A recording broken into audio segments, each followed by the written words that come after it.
Hi, everyone. Okay, so why don't we jump right into it? We have an amazing panel here talking about different experiences and ideas and really visions of the future of Indigenous spectrum sovereignty from Canada. So to start off to our panelists, maybe we'll start with Leoni over there and then just work our way down the panelists. Could you please just introduce ourselves, tell us a bit about maybe where you're from, the territories, your communities, and then also just anything you'd like to highlight in terms of a project that you're working on at the moment. Okay, thank you, Rob. Thank you, Rob. Leoni Rivers, can you hear me? Yep. Okay, perfect. I'm a registered member of the Squamish Nation in North Vancouver, West Vancouver. No, it's on. It's just. Pardon me? Okay, how about there? Okay, sorry about that. My name's Leoni Rivers. I'm a registered member of the Squamish Nation, and I'm also from the Gitxsan Nation. My name is Gadaksu. It means challenging the chiefs and making them accountable. Leoni is I'm in the Fireweed clan, and Wilpanamuch, which is Don Ryan in English. And my house group is Hanamu, and I'm from Gitxsan, the Gitxsan territories. There's 7 of them up in the BC Northwest area. And I just wanted to share with you that I've had 19 years of experience in the area of Indigenous affairs and working collaboratively with First Nations, Métis communities in BC, Alberta, and the Yukon. So I come with a variety of experiences. While I've been a business advisor and a negotiator for the province of British Columbia, I've got the opportunity to meet tons of First Nations, and I've worked closely with 90 in those provinces. So I feel very privileged to made relationships and work on major projects. Energy projects mostly, 5 of them. And then recently I've been working with, as a project manager for this group that's called the Iqaluit Communications Group. It's in northern British Columbia as well, and it's with hereditary chiefs as well as elected chiefs. It's with the villages, it's with the 3 Hazelton areas.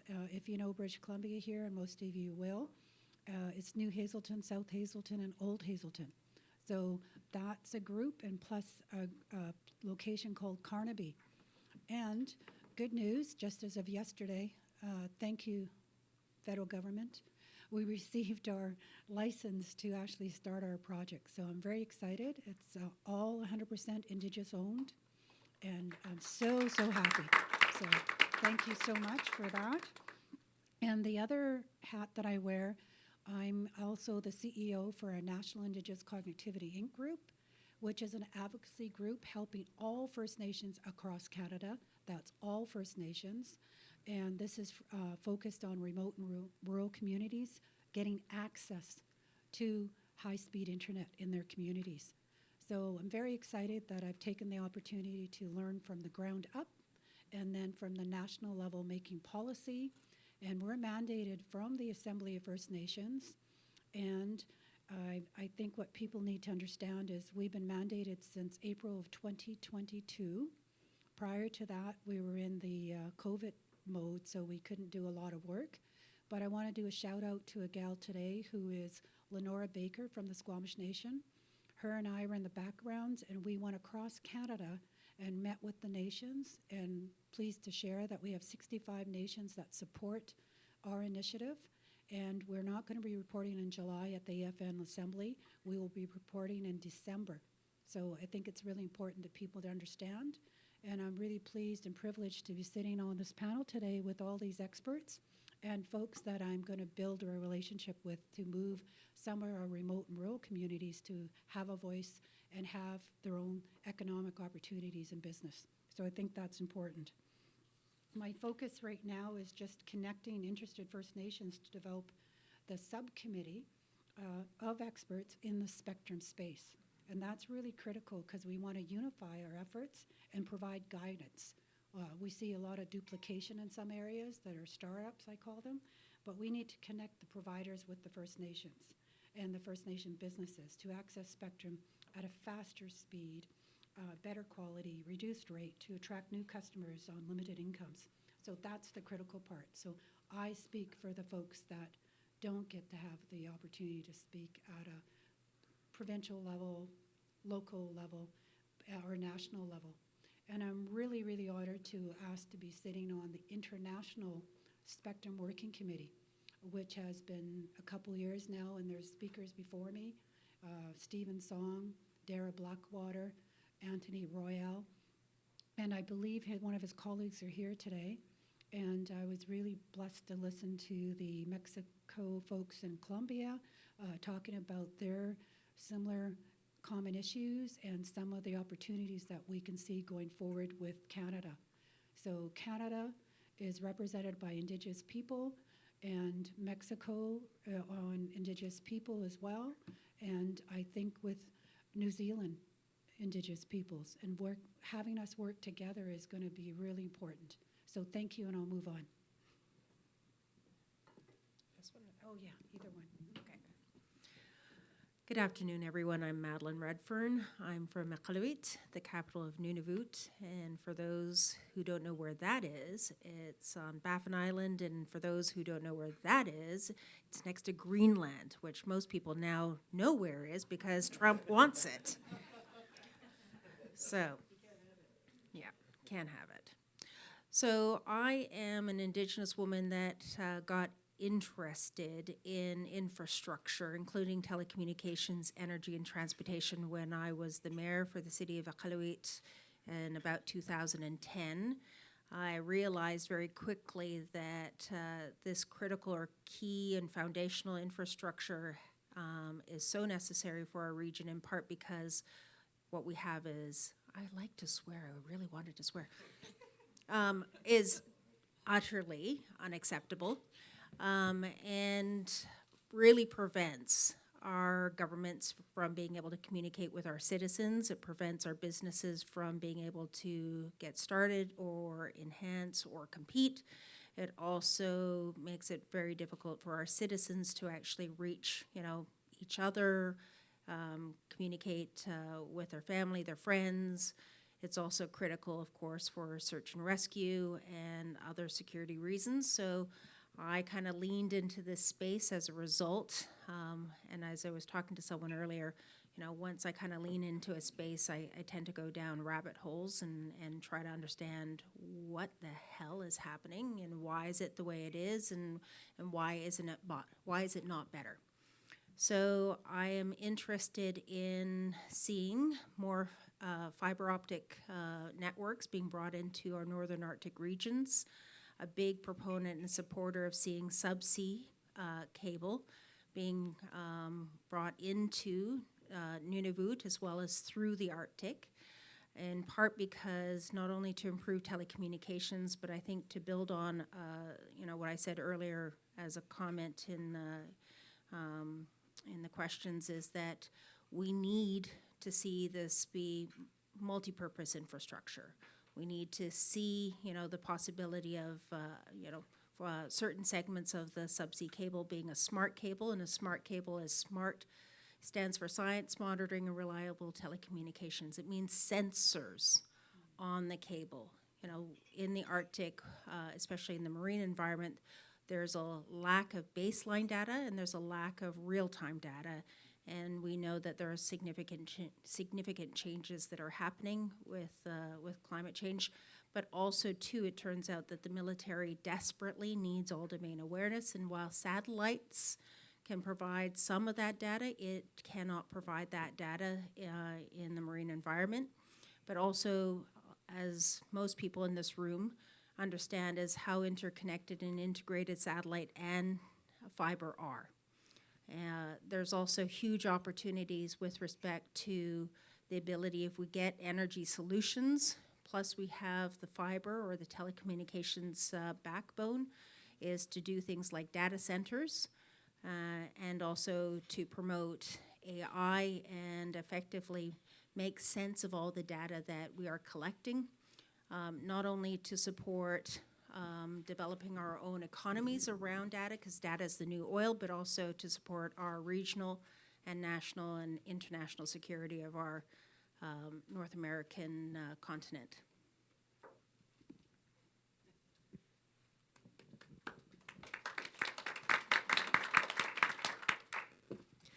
Yake tutsat ganashtishatya adi shitikru ayachat yanyadisha hasati akliktu hasukatangi. My Tlingit name is Shitikru, and I'm from Atlin, British Columbia. So I started my career in IT in 2007 when I graduated with my Bachelor of Science in Computer Information Systems. And I went home, where I was born and raised, to Whitehorse, Yukon, and I started working as an IT officer and then a network administrator, supporting 7 remote offices throughout the Yukon in Watson Lake, Teslin, 2 offices in Whitehorse, Mayo, and Dawson, and Haines Junction. So a lot of the challenges that we had in the north, like the fiber along the Alaska Highway would literally get ripped out, and we didn't have any redundancy in the network, so the whole Yukon would go out. And I'd have people calling me at help desk, help me, why is my internet not working? And I'm like, I can't do anything to help you. So where I'm from originally is Atlin, BC, the Taku River Tlingit First Nation. And I quit my job in early 2020, and I started my own business, Digital Engine Technology. And I was just trying to help bridge the digital divide because so many First Nations were just strictly on-premise infrastructure, where you have your local servers like on AWS. And there was a huge move after COVID for people to start using cloud technology. So I helped transition a lot of First Nations to the cloud at the time. But I was also aware that with my IT background, that my First Nation was left completely in the dark. We had a slide down in our traditional territory in the Taku watershed, which comprises 1.8 million hectares. And in Atlin, we were serviced by TELUS, and everyone else around us was serviced by Northwest Tel. So there was a huge deficit in our community. Like, we didn't have DSL. We were on copper lines with telephones, and a lot of people were on ExploreNet. So during that time of the slide, there were people from the band office who were going and running up to the public Wi-Fi access point to try and download their map packages to do their jobs. And I just thought, I know about what the CRTC is doing. I know they're promising 50/10 speeds for 90% of Canadians. And I'm so remote that my First Nation is going to be left out of this broadband gold rush, right? A gold rush that happened in Canada, and it's happening in the United States, and I cannot allow that to happen. So the year after that they went to Hawaii was the year that the ICI had their Indigenous connectivity workshop, and I remember it was one of the last times that I got to really spend time with Commissioner Claire Anderson. We're sitting there, like, ICI sent us like this flat Cat5 cable. I'm like, how are we supposed to crimp this? Like, I still don't know how to crimp that flat cable, but it was really ICI that, through the partnerships that they did with the nation of Hawaii and the things that they were doing for Indigenous spectrum rights, I felt like, that my dream of connectivity for my nation was possible. And so I don't want to go on and on, but, I just got connectivity in my community on December 19th. The fiber, they're working on the fiber to the home. We have the cell phone connectivity. Where I live is so remote, like I'm a 2-hour drive south from Whitehorse. And I have all these jurisdictional issues because I'm in BC, but the closest area is Whitehorse, Yukon. So we're the most northwestern community in British Columbia. And I'm just really grateful that my dream is coming to fruition. But now I have to deliver 911 to an area that's unincorporated, so I don't have a municipal level of government. I had to pick the PSAP, and there's a lot of challenges. We see it across every level of government, just about the inequalities that Indigenous nations face and some of the challenges that we have. And I just want to mention quickly that, and it runs deep in my community as well. We see it in the governments, but even in my small town, like after we put up the cell phone, one of my citizens from Reserve told me that she went to the health center and somebody said, oh, they said something like, oh, it was you brownskins that put up that eyesore in front of the lake, wasn't it? Right? So as I'm trying to do the lot indexing, it's like Google Maps data, and I tried to get some information from the town, and they wouldn't give it to me. They gave it direct to the government. And even when it comes to the funding, the funders said, oh, this can't be for economic development. But if I read the agreement, I think I have to wait 4 or 5 years until I can do that. So there's a timeline on it. Your corporations can't be working on the project. Like, it has to be driven by the First Nation, and so that's what we did. And so our connectivity on our cell phone came live on December 19th. And again, I'm trying to get BC Hydro and Northwest Tel to work on the fiber and the fiber to the home parts. And I started this, lastly, I started this as a consultant, it went through a process through Cultiers International, and there were additional points awarded for me being Indigenous, being from Atlin. It was an internal process that my First Nation set up, but then I was asked in 2022 to sit on council, and so I had to let go of my stake and my equity on the project. And now I work at my First Nation doing the broadband connectivity, health and social services, education, for 24 grand a year. So, yeah, and I'm just glad that the project happened. You know what I mean? I'm not super financially driven. I just recognize that I didn't want my First Nation to get left behind. And thanks to the funding of the federal government, it was really the impetus when they said, yes, we'll give you the money to build the cell phone tower. It brought all the ISPs to the table asking, how do we bring fiber to them?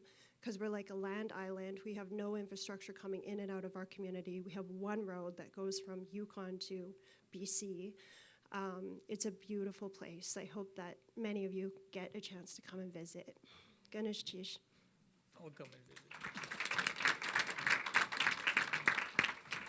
Hello, everybody. I'm Lyle Fabian from KatloTech First Nation. I currently live in Yellowknife, and I'm the founder of KatloTech Communications, where it's cold and we can keep the servers, my servers, in our place, cold year round.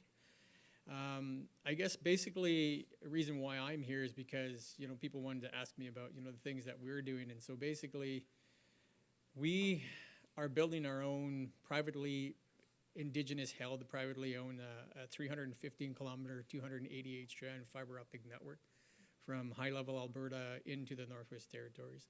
And on top of that, we're placing a 20,000 square foot modular data center facility on KatloTech First Nation, which is my community.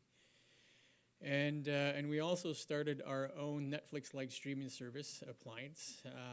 We are looking at Dene language streaming services for that work with traditional movies and viewing. And also our goal is to start digitizing and capturing, our community's language, culture, identity, and, a whole gamut of solutions that I believe that, our communities need. And so basically, this was a 12-year endeavor for myself, and, and I've been pitching the idea for a very long time.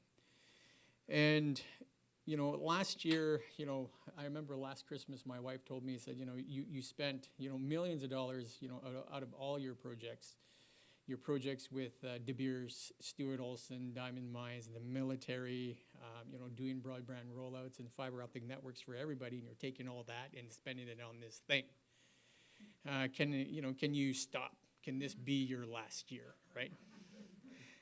And I said, okay. I said, that's a 12. She said, you gave it a good 12-year run.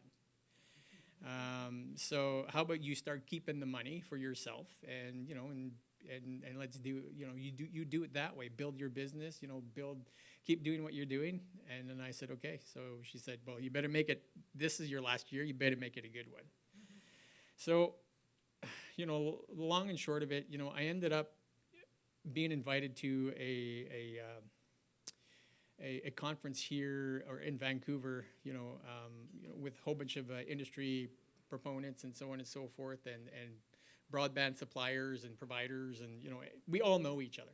TVC, Annexter, Sienna, like everybody is such a small realm of suppliers, buyers, and all installers. We all know each other. Majority of us all know each other, and they all know me because I've been pitching the same idea for a very long time.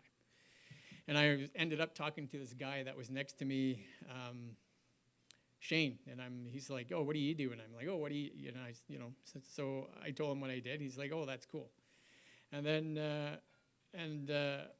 all these guys from TVC, Annexter International, like all these top execs come walking into the meeting and say, Lyle, we all knew each other, they've been watching me talk about this for 10 years plus. And then finally, Shane gave me an opportunity, who works for Noramco, and said, you know what, come talk to me tomorrow and you have 20 minutes to give me a good pitch.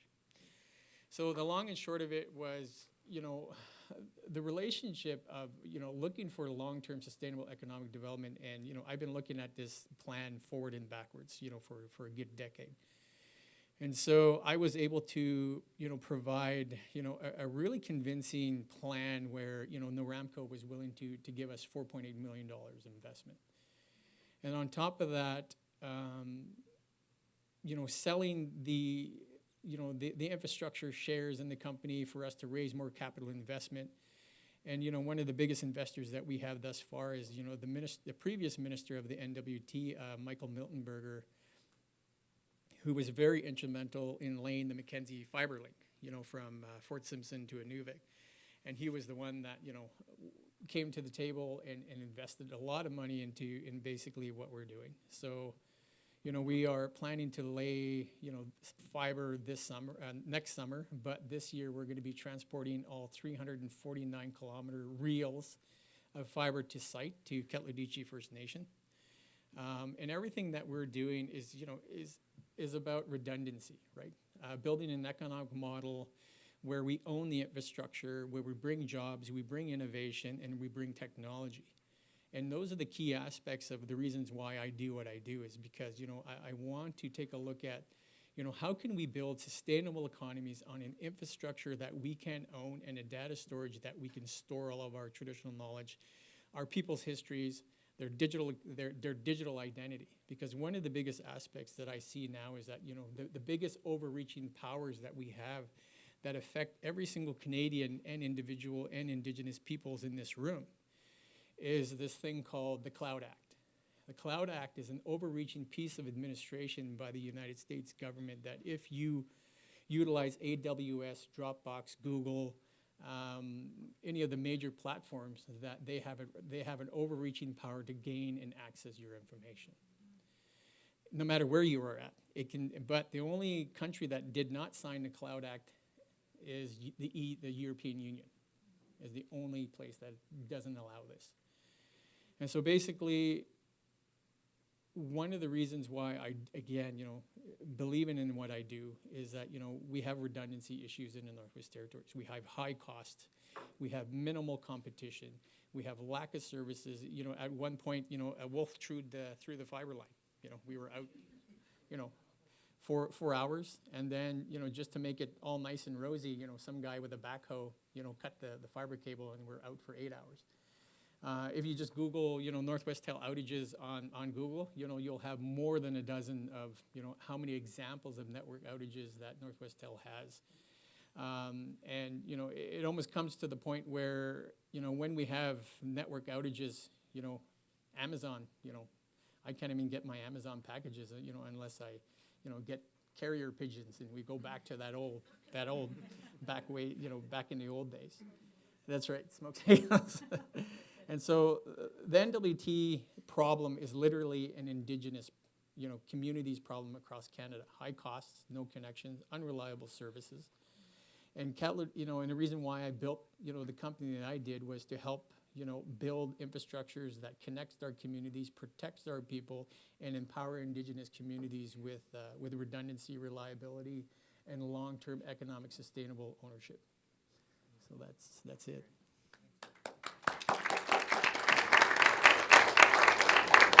Thank you so much, everyone.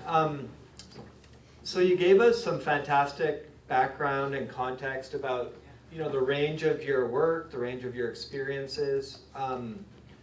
I also noted that each of you are in constant dialogue with different groups, right? Whether it's within your own community, whether it's with other people working in this space as business people or as, policymakers, et cetera, right? Remember we started off this day talking about what spectrum is, and it was kind of Steve talking about and Dara talking about sort of the technical side and as well just helping explain what spectrum was. So I just wondered, for each of you, if you could maybe describe for the group, how you think about or communicate what spectrum sovereignty is to the different groups that you connect with. Why don't we switch it up? Now, why don't we start with Lyle and then kind of go down this way with all four people? So, what was the question? No, I'm just kidding.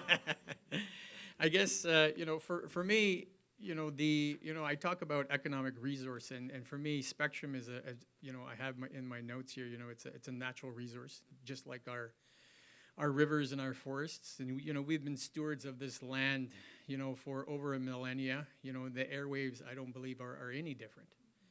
The economic resource of the telecom companies, earns billions just utilizing spectrum. Meanwhile, we're left, with poor service, high costs, and we have no say. A technical resource, but there is, the kicker, without backhaul fiber and without a place to store it. Spectrum is like us owning a sports car without, any gasoline, right? And so we're building, we need to build infrastructure in order for us to support spectrum. And it's and it all comes down to, political sovereignty, controlling our data space.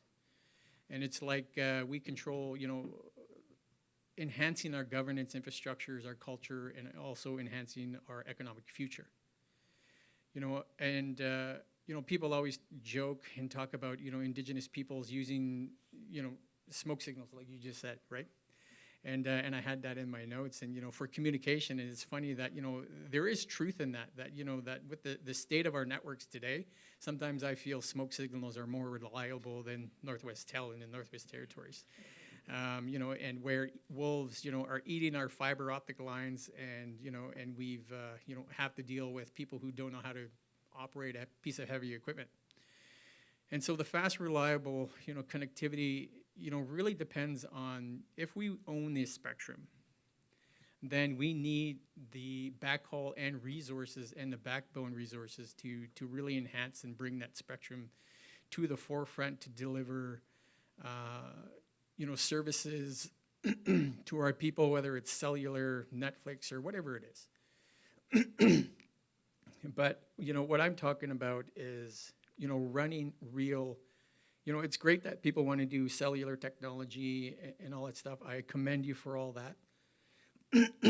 But really, spectrum and giving internet access to, to all of our peoples, comes at a cost.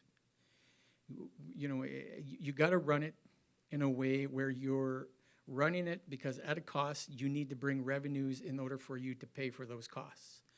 And so therefore, if you do not own, you own the spectrum, but you don't own the infrastructure, and therefore all the data that's running through that fiber cable, costs you money to bring services to your community. And so therefore you're losing revenue, you're losing revenue generation. And yet, if you can own the infrastructure, own the data centers, then you have an opportunities to really build sustainable economies and businesses where you're leasing cloud access, a data center rack space, AI technology, app solutions, and network management, utilizing AI services. And then all that, you can lease back to the incumbent, to bring the redundancy that they need. And at the same time, you can grow, utilize the money that you get from these business to create, educate, grow your economic resources, which is young people, right? There are our resource, natural resource. And so therefore, we need to utilize spectrum and the sovereignty that comes with it. Is, we need to build sustainable economies, and in order for you to do that, you got to have the backbone, you got to have the storage. And then once you have those two things, then you can start taking a look at, spectrum services. And, and like Charity, she's already doing the data center on a small scale, but it's still something where they can cache, store, a lot of the backhaul. Backhaul is not free. It costs money. And so therefore, if she can transfer it over somebody else's infrastructure and store it, that caching of that information is almost unlimitless and free over spectrum. So that's how I see it.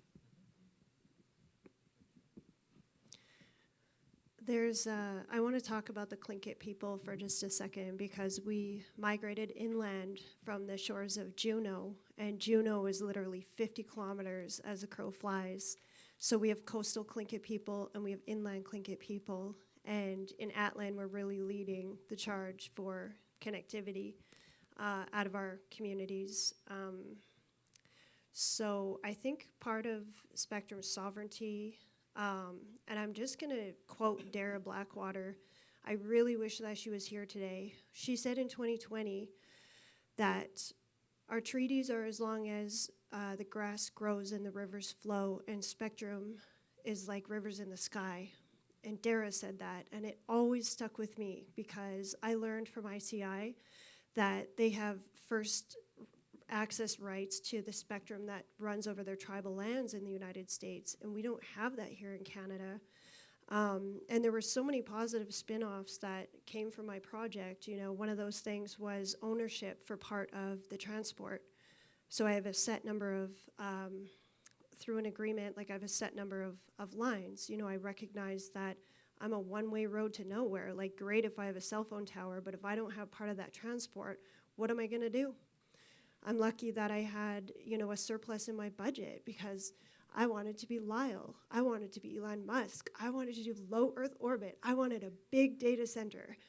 And right now I just negotiated a small 10 by 10 shelter with a reinforced floor. And I have 4 full server racks. I have such a small little footprint in that area. I'm looking at the principles of OCAP, ownership, access, possession, and control, where so many institutions and governments have come in, and they either take data from the land, or they take data, our traditional knowledge from our people, and how are we storing that data locally?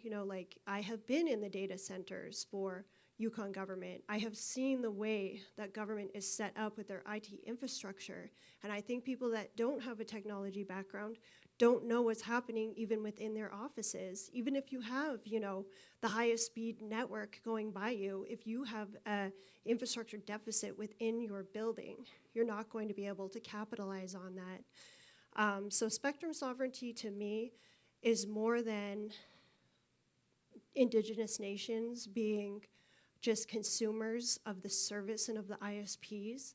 It's more than us being a caveat between the ISPs and the government, like a cash cow for us to flow funds from one hand to the other. Indigenous spectrum sovereignty to me means that we have an opportunity to capitalize on the economic opportunities of what spectrum and telecommunications is. It's about breaking up some of those monopolies that we see happening within Canada and allowing smaller ISPs and Indigenous-led initiatives to help bridge some of those gaps.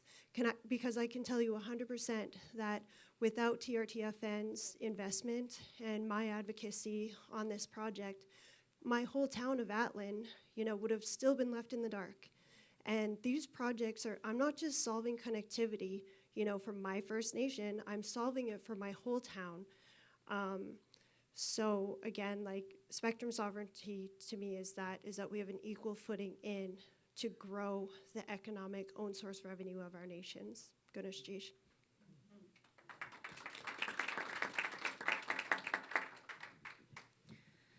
So even from the prep call, I've actually been putting my brain power to this question and also evolving my thinking over the course of the day.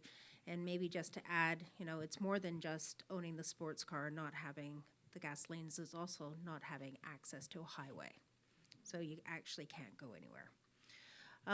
So I basically have been a big supporter of Indigenous people having access to spectrum and ownership of some of the spectrum since I learned that United States, Mexico, and New Zealand Indigenous people were able to advocate access and ownership of spectrum.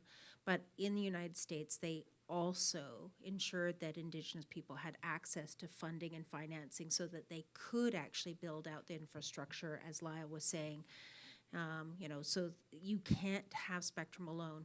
And then I was thinking about, the reality is as I'm pushing a fiber project, is that I don't need spectrum, but it is a resource. Right now in a place that is almost entirely dependent on satellite, it's satellite companies that literally do not need us. They have the spectrum.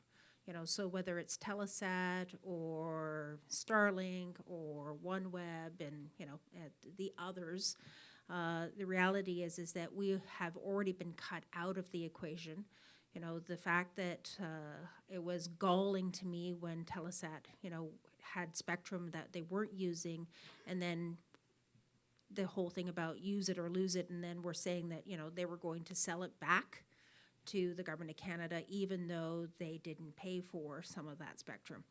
So it's a very complicated sort of situation in the north, but nonetheless, it reminds me of, the advocacy that my people and I and others do around even something like fisheries, where we were not getting our fish quota in part because we didn't have the infrastructure. We didn't have the ports, we didn't have the boats, and therefore, why should we give you a resource that effectively you can't, really utilize, to the full potential, where we'll give that to others who do have the funding and the financing and the infrastructure and the skills, the knowledge, and effectively leaves my people not participating in an industry and leaves my people with high rates of poverty and no economic opportunity. So I heard this morning, with New Zealand, who, has given Maori people spectrum and, aren't utilizing it in the way that one might presume.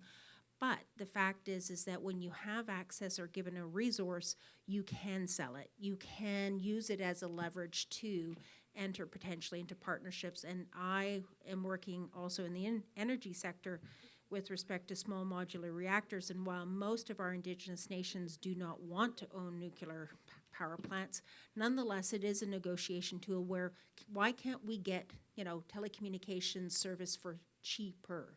Why can't we get, the ability of using that to leverage partnerships or funding or financing to build out the projects? And so I sort of see it as, I understand and agree with Lyle is that, and everyone else, is that you want at least to be in the game. You want something that allows you to be on the board. You want to be able to advance because you're on the board and you have something that other people need and want, including the ability to develop your capacity so that you can actually begin to position yourselves and see the projects and the services be developed in a way that actually make a difference, at an individual level and at a community level and at a nation level. So it is effectively something that, for us to move forward on Indigenous reconciliation, this is one component, but it is definitely not the only component. Yeah, thank you. I think all the presenters are doing an excellent job in terms of sharing with you a little eye view of exactly what the issues are at different levels. In my space, it reminded me, just as we were talking, about the unused spectrum and then how governments determine what that actually means, or if you get your license, then you've got spectrum. And like, that's hocus pocus. I don't know what that's about, but you know, there's a party line, and I was a little bit taken back when that was said. So I said in a government to government meeting, I really think we agree to disagree, because the position the First Nations take, it's our natural resources, it's our lands, and you have third-party people coming in here, and if anybody's going to charge rent or a fee, that'll be the nations, and that's coming. So not to scare off my government officials, but there's a late quote that James Gosnell used to always say, NICI leader, long time, well-respected. He said, we First Nations of British Columbia, 205 of us, we own the land, lock, stock, and barrel. And then through those decades, when I was a young gal, then there was my Uncle Earl Mado, Iqaluit, who defined what inherent rights and title are. And that's really important for people to understand. That started opening the doors for us to start saying, hey, we are here, we belong, and we're not leaving, you know, and I think people needed to understand that. And I think from my perspective, we need to unify, we need to work together as one voice, and we need to really push hard in terms of what those policies should look like today based on need, not on what we're going to be going into the next session of. I remember when I was going to university, Indian Affairs Canada used to always say, okay, we need a whole bunch of teachers this year. And then the next year it'd be, we need a whole bunch of nurses. And the next year we'd be, we need heavy equipment operators. So they were kind of like targeting what they wanted and not necessarily what we needed. I mean, tell me up north, well, in this situation it can change, but who needed equipment operator in the middle of nowhere where there's no need for it? That's what I was getting at. So it was like one year we needed technicians to run, or programmers to run computers. So guess what the government did? They provided the computers, but they forgot the training to have that transition to make those computers work. So that was a challenge. So you can see over time, the need wasn't meeting the demand of whoever had the pockets to pay the monies to make that happen. So the real issue here today for me is that we've got so many experienced people in the room, experts in different levels. We need to have a vision and unify and have a model that works. So someone touched on it earlier this morning on a different presentation. And what it is just having more of our summits like this, but have them not just provincial or national, but global, because we are looking at what works for everyone, and we want to build a model that works. And for me, I think the National Indigenous Cognitivity Group is sort of the framework, and we can build on that. So we need a technical subcommittee that will work, and we can pull in all these needs that are identified. And let's face it, we also need to change the government's thinking about First Nations. They've been so programmed to do for us, not with us. And the policies need to reflect that, where we have professional First Nations in government roles, very senior management levels, where we're working with First Nations for First Nations, and that's really important because there are a lot of experts out there. I got a kid sister that's in a Ministry of Environment in Ontario, and you know how the Ford government is.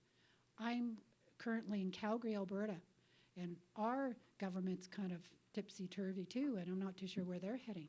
So thank God for an election. That's all I got to say, because with all the commotion and this opportunity, we've got time to work together. So the unused spectrum, use it or lose it kind of concept.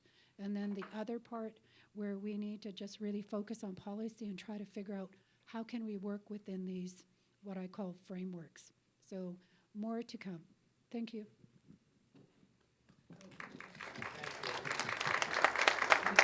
I think that's a great segue into the final question, actually. So just around, as we wrap up this panel, thank you so much, everybody. Maybe just one thought to leave the audience with respect to, those frameworks, those policy and regulatory systems that are currently in place. Do you have any advice and or are there any barriers that you've faced that you'd want to identify? Like just one thing to leave the audience with in terms of a step forward or a barrier that needs to be addressed in some manner. Well, I'll answer that in twofold. There's some recommendations that I think need to be heard and said, so here goes. We did a submission with ISET for their one window in April 2024. At that time, you just had 12 responses. Then the recommendations I said in there are important, and one of them is increase in the 5-year spectrum licenses to a 10-year, not a 3-year, to a 10-year or 25-year spectrum license process. 2, increase First Nations representation at the federal government level in the decision-making table. I think what's missing is, as our folks at ISET had mentioned, they have a committee, but there's no influence there. There's no decision makers. I come today from all the chiefs from the Gitxsan, hereditary chiefs. There's quite a few of them. They support our initiatives, even at the the National Indigenous Cognitivity level, but also in projects that are going into the territories. The next one is, we're going to collect back rent on third-party use and access without free, prior, and informed consent. We're utilizing FPIC, and here's an example. Quebec Corps, which is a big group, there was a fire sale a couple years ago with CRTC and with ISET, where they bought up all of the licenses to operate in Ontario and Quebec.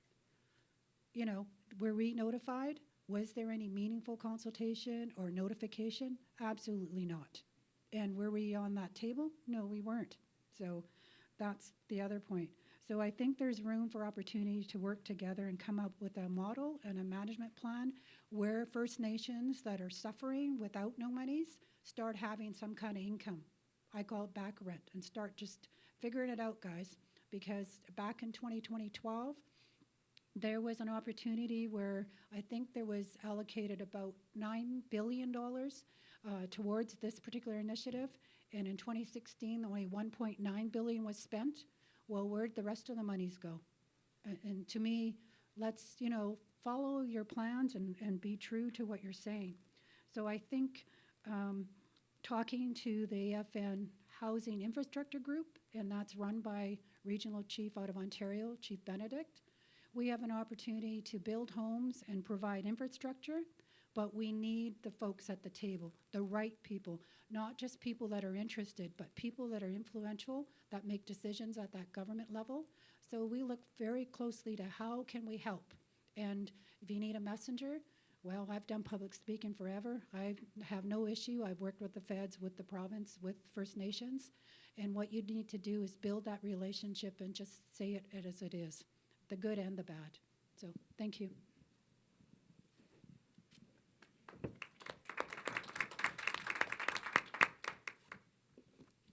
Looks like we're going back this way.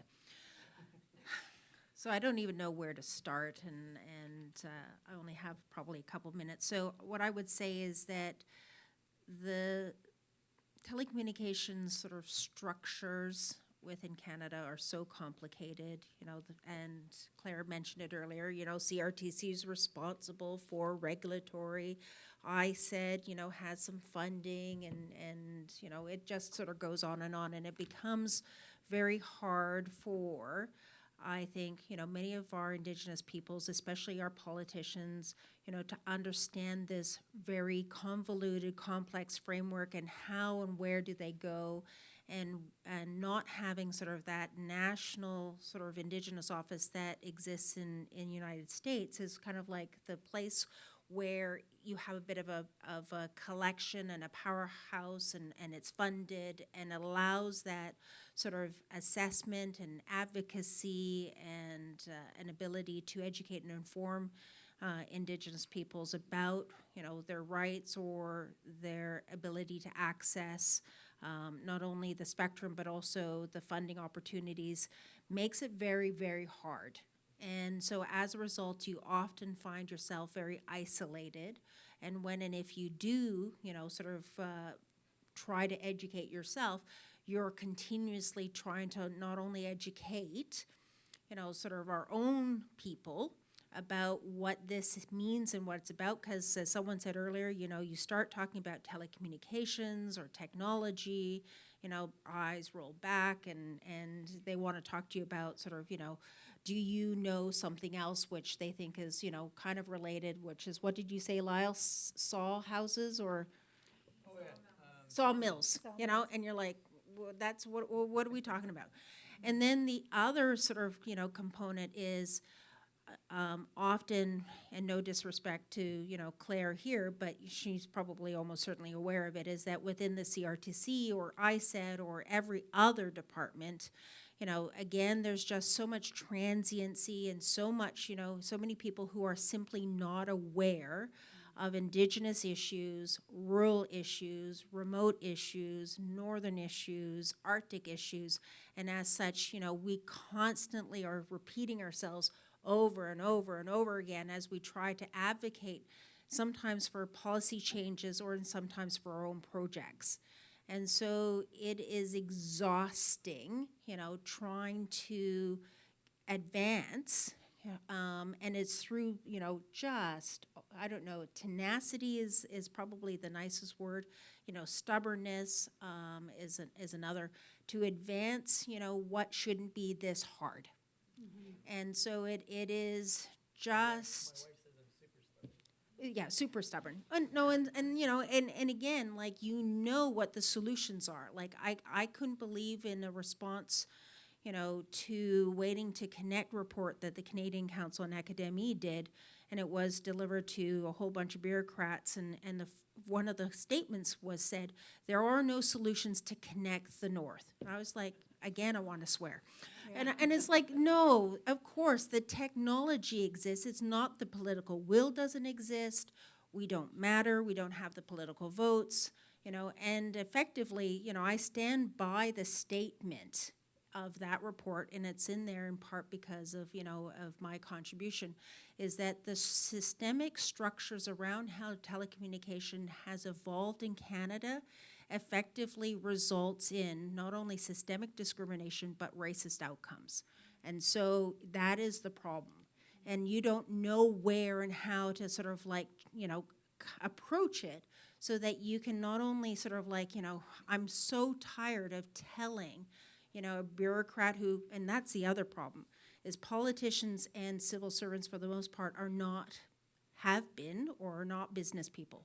And as such, they struggle, with the whole sort of, premise of like, what is a telecom's business even, and what is a profit driven, or why and how maybe, looking at it from a not, the traditional profit approach, matters.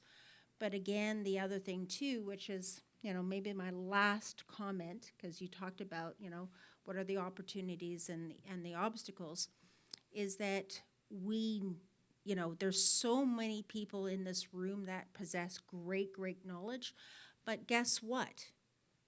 Those big telecommunications, Telesat, Bell, Rogers, TELUS, they have continuous access to the decision makers in Ottawa. I can, I don't have the team, I don't have the millions of dollars to be able to influence, policy that benefits me or benefits other, northern remote Indigenous peoples, because they literally have an army. And that, access serves them, and at the end of the day doesn't serve us.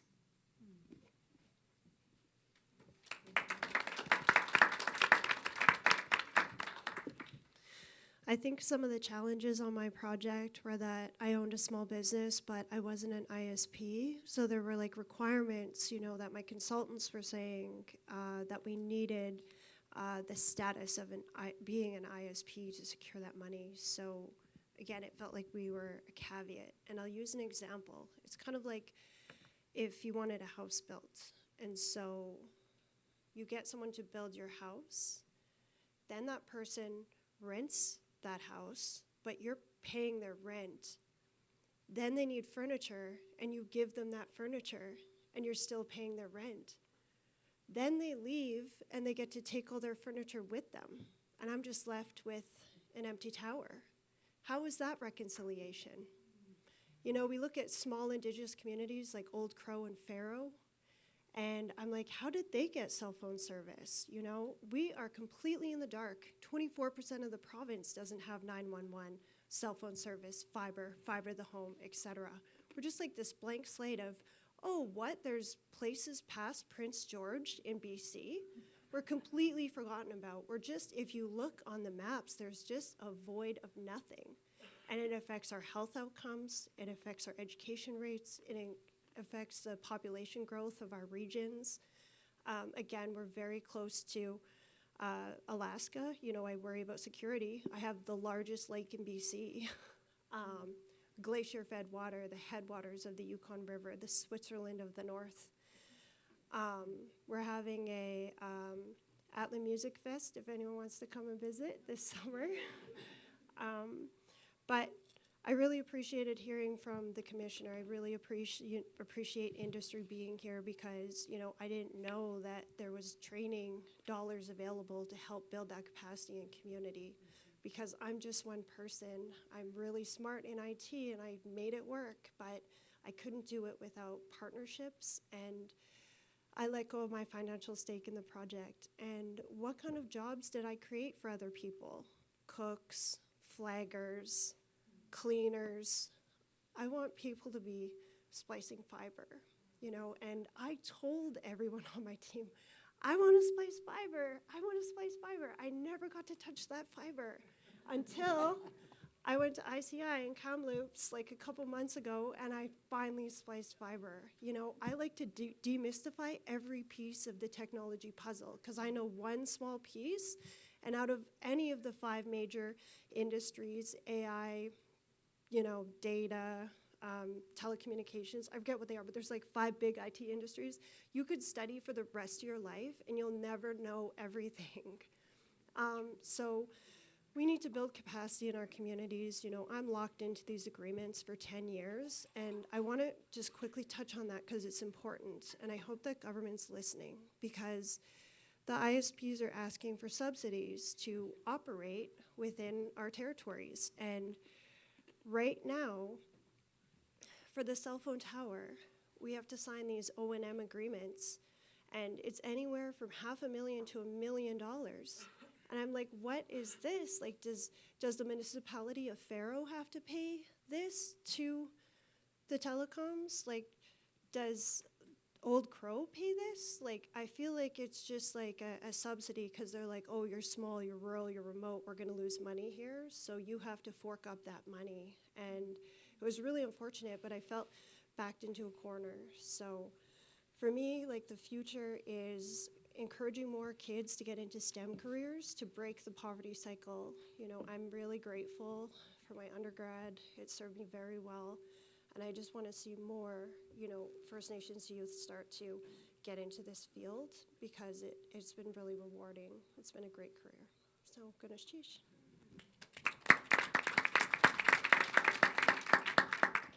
Hello, everybody. I guess it'll be, you know, for this, my solutions, you know, is for pretty much the CRTC and Claire is, you know, that we need to, you know, you're talking exactly what 3 points that I want to make is that, you know, we need targeted subsidies for Indigenous providers, you know, allocating subsidies directly to Indigenous-owned ISPs, you know, to empower local services and provisions and infrastructure development. And also a mandatory infrastructure sharing required by the incumbent providers to facilitate access to existing infrastructure for Indigenous entities, promoting equitable competition. And also, lastly, enhance reliability standards and implementing stricter reliability standards and robust redundancy requirements to prevent service disruptions such as those caused by environmental factors and infrastructure failures. And yet, you know, by building upon, you know, the policy advancements that we have thus far from the CRTC, you know, we can move towards a genuine Indigenous spectrum sovereignty, ensuring that Indigenous communities, you know, have control and benefit from spectrum and the telecom infrastructure within their territories. And I guess the takeaway is that, you know, that we're not just talking about, you know, connecting communities, We're talking about securing economies, services, and the future. When Amazon couldn't deliver, and when the ATMs didn't work, and the wolves and backhoes or take down the whole internet, we learned a lesson that the North needs resiliency, redundancy, and Indigenous ownership. So let's stop buffering and start building. KatloTech, is here, and we're here to help other people, to achieve what we've been able to do. I wouldn't say, in a short time. It took over a decade, for me to get to where I'm at, and that's it for me. So I think we have time for a couple of questions. Yes, please. I'll do the running, I guess. And Keith, I love you, but I also want to open it up to anyone else on the floor. Thank you, thank you. Yeah, of course. I hate to take up all the airtime, but I'm going to. I'm a former politician. I was on council for 10 years and recovering politician from my community. So I know what you're talking about in terms of the political brick walls that you run into. I think part of the problem is that the politicians don't have your assembled brain power. They don't. They don't understand the issues. So when they don't have the understanding about how to tackle some of these issues, their first impulse is to say, no, we don't want to be a part of that. So what I think part of this strategy needs to be not only on the ground, it has to be a political strategy as well with our own politicians to help bridge that critical information divide. Because we sort of get stuck. I think that's where we get stuck. Because each of you are technical in your own area, brilliant minds. You've really spent a lot of time figuring out how to get services into your own communities.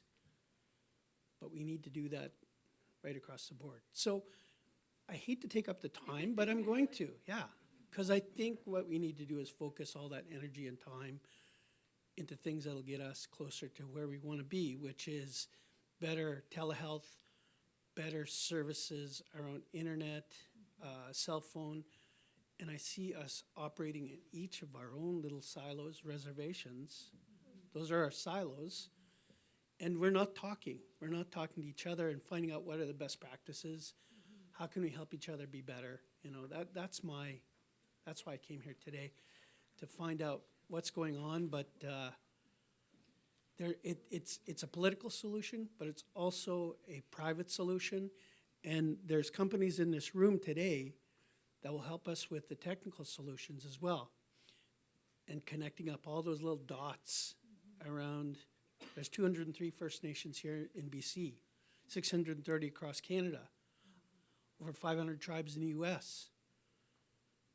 Those are the things that I'd like to see us talk about. Where do we go from here? Cookstram, thank you. Sorry for taking up the time. No, it's good. It's very important to hear, right? But also, is there anyone on this side of the room that has any questions? Please. I see Lope. No, nothing. I just wanted to add to what ex-chief there mentioned. There is a process that we're working on right now because of the political interest more in child welfare in this last 6 months or whatever, because of the $1 billion, that question. We were on the agenda for the National Assembly. We as the National Indigenous Cognitivity Inc., because we were going to present our mandate and give back to the leadership what they wanted. And we now are being pushed to December because it makes more sense to me because of the discussions we're having now.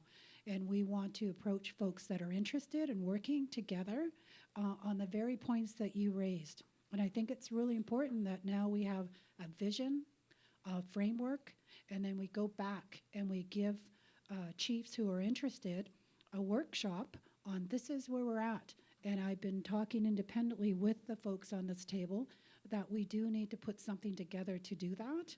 And I kind of joked about it earlier, but I have been meeting with government to look at trying to support the AFN in having a global summit But before they do that, they need to do their national summit first and make sure everybody at home understands what we're trying to do, unify everyone on this particular point, but more so, why. The why part has not really been talked about, and that's why I think government sometimes just pushes us back, saying, hey, yeah, we like that, Leoni, but guess what? No one's there yet, and we don't see a unified voice saying that same message. And that's what they need to push their agenda. So we're going to be that voice, and I've given out an olive branch to 1 Mile and to other interested folks, and I can just see putting the different business folks, the folks that are on the ground doing the work together. And let's look at some models and have a showcase of all the successes that are working, and even on things that didn't work and why, so we can share together and move forward without wasting any money, because that's the key. We want it at home, we got to start somewhere, but we need to be smart about it. And I think time now is to rally, and having this US tariffs has given us an opportunity to do that. We don't care about tariffs. I mean, to an extent, they're government. But to us, water's important. Our own natural resources, protecting those resources like water. That's so key. So just to share a little bit, there'll be more to come, but I invite everyone to take a look at the National Indigenous Cognitivity Inc. website, and you'll see the mandate very clear, and I've got some materials here that you can share, but I've got a questionnaire actually too that I want to update government, particularly FN government that is, on what we're doing and why. Thank you so much, Leoni. And thank you to our panel. Can we get a round of applause?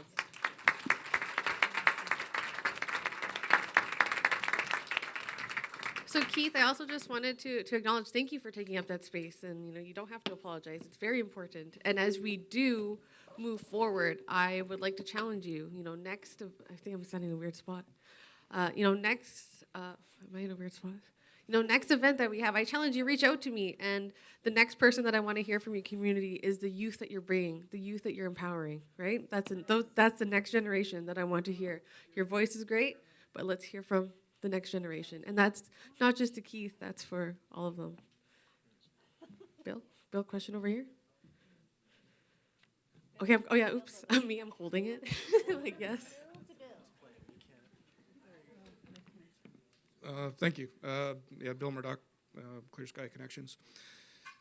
In regards to the comment about a solution, with Clear Sky, we've been working on designing the fiber project to connect communities in Manitoba for 10 years. So we've put a lot of time, effort, and thought into how it's structured. On the business side, you do have to consider the three main business pieces for connectivity. So you have the gateway, which is a connection from the major urban center to the global internet. Or in the case of a cell provider, it's the core network to other cell providers. It's all just traffic at the end of the day. Then you have the transit piece. That's a connection from your major urban center to the community. And that's the major piece that's missing. That's where Clear Sky comes in. So we're building a fiber backbone for the transit. And then the third business piece would be the service provider. Service provider could be your internet service, cell phone, radio, television, whatever. Because when the traffic goes over the fiber, it's all just ones and zeros. It's just all traffic. Just think of it like a road. All of this is just traffic that goes over the road. And then when you get into the design and build, it comes in two major stages. The first stage is before it's operational. Stage two is after it's operational. So before it's operational, you had I think of it as the three bubbles, where you have the politics, the technical, and the financial. So you need all those three pieces. And as a project manager, my job is to manage those three bubbles. And where you run into problems is when those bubbles start to touch each other. Then you end up with a big blob and a big mess, because then you have politics driving tech, or you have tech driving finance, or politics driving finance. Then you end up with a big mess. Then the second stage is after it's operational and it's built and it's working. You still have the technical piece, but the technical is different from design, where it becomes technical as operational. Then you have the accounting.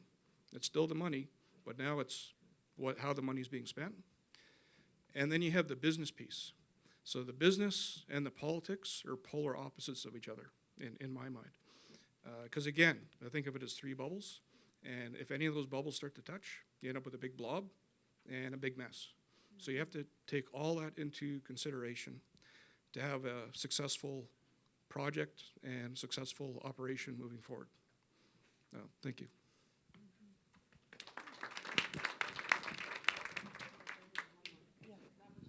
Thank you. Just in response to that, I think also we need to take a look at what best practices have been by major industries. My example is Leadcore when they worked for the BCR group of companies, or CN as we know it now, and they put in fiber optics all along that line. So all railways are protected. They've been around for a long time, and they used to have CN Communications and CP Communications. I don't know if some of the people in the room know that, but what's really important is the security around that. And we have an opportunity in the northern British Columbia area in northwest BC in the Gitxsan because of the way the hereditary chiefs in our system works and the lands that we own. I think what's really important is that we approached CN and we talked about that. And in the beginning, they were really very interested in that because they knew what First Nations are doing in their small communities. But that access was sitting there. The problem is they have gaps on that railway and there's copper there. The copper won't work.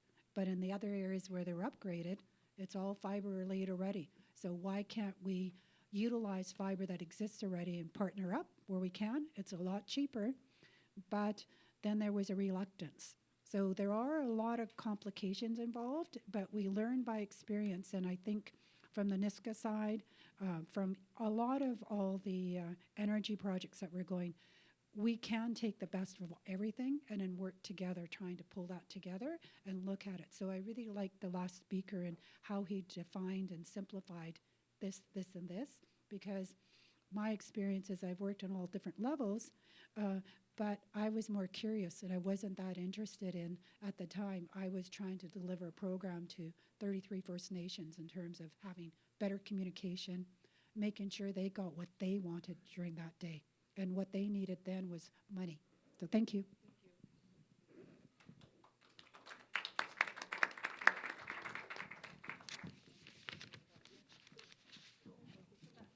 That's actually the end of our day. I have one question for one person. Can somebody who wants to share tell me what action they're going to take moving forward? An action they're going to take. Anybody? Maybe I have a prize. Maybe I don't. Nobody wants anything?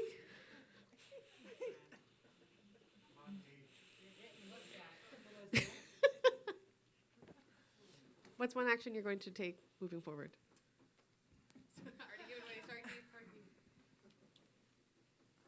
I don't know. So I'm here on behalf of the Nez Perce tribe and part of our coalition, and we've been working together to try to bring resources to all 5 of our tribes. What I will do moving forward is share this with the coalition.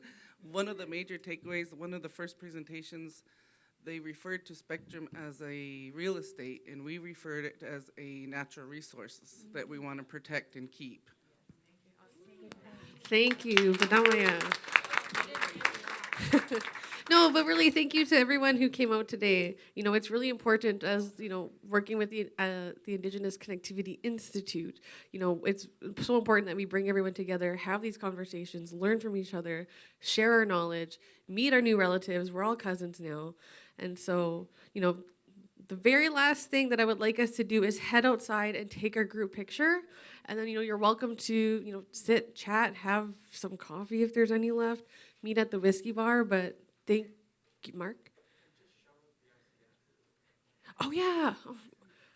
Which is taking the Indigenous Connectivity Summit. That is coming up in May. Check our website for more information, but that's our largest. If you want to listen to me talk for 3 whole days, please sign up for that. But, you know, that's even larger than this. And you know what, Mark. the largest gathering of Indigenous-owned networks, policy people, academics, you name it. It's really a community of people from across Inuit, Nunavut, and Turtle Island who get together and they work out solutions over the span of 3 days to the unique challenges Indigenous communities face. A lot of people in the room have been to one. This year is the 9th annual Indigenous Connectivity Summit. We have to do something huge next year. It'll be 10 years.